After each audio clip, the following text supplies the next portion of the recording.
কে তোমায় বলে বারাঙ্গনা মা, কে দেয় থুতুও গায়ে, হয়তো তোমায় স্তন্য দিয়াছে সীতা সম সতী মায়ে। নাই হলে সতী তবু তো তোমরাই মাতা ভগিনীরই জাতি, তোমাদেরই ছেলে আমাদেরই মতো, তারা আমাদেরই জ্ঞাতি। আমাদেরই মতো খ্যাতি যশ মান তারা উল্লভিতে পারে, তাহাদের সাধনা হানা দিতে পারে সদর স্বর্গদ্বারে। স্বর্গবেশ্যা ঘৃতাচি পুত্র হল মহাবীর দ্রোণ, কুমারীর ছেলে বিশ্বপূজ্য কৃষ্ণ দৈপায়ন। কানিন পুত্র কর্ণ হইল দানবীর মহারথী, স্বর্গ হইতে পতিতা গঙ্গা শিবেরে পেলেন পতি।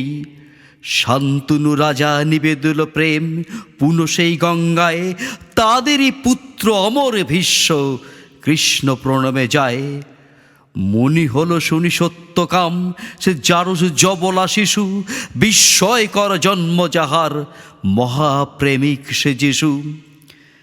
কেহ নয় হেতা পাপ পঙ্কিল, কেহ সে ঘিন্ন নহে, ফুটেছে অযুত বিমল কমল কানু মন কামনা কালিয়া দহে। শোনো মানুষের বাণী, জন্মের পর মানব জাতির থাকে না কোনো গ্লানি। পাপ করিয়াছি বলিয়া কি নাই পুণ্যের অধিকার, শত পাপ করি ক্ষুণ্ণ হয়নি দেবত্ব দেবতার।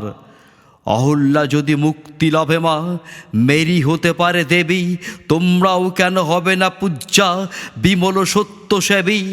তব সন্তানে জারজ বলিয়া কোন গোড়া পালে গালি, তাহাদের আমি এই দুটো কথা জিজ্ঞাসা করি খালি।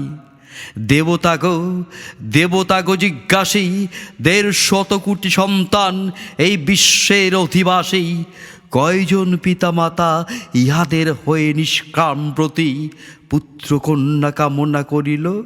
কয়জন সৎ সতী, কজন করিল তপস্যা ভাই সন্তান লাভ তরে? কার পাপে কোটি দুধের বাচ্চা আতুরে জন্মে মরে? সেরে পশুর ক্ষুদা নিয়ে হেতা মিলে নরনারী যত, সেই কামনার সন্তান মোরা তবুও গর্বগত। শোনো ধর্মের চাই, জারস কামস সন্তানে দেখি কোনো সে প্রভেদ নাই। অসতী মাতার পুত্র যদি জারজ পুত্র হয়, অসৎ পিতার সন্তানও তবে জারস সুনিশ্চয়।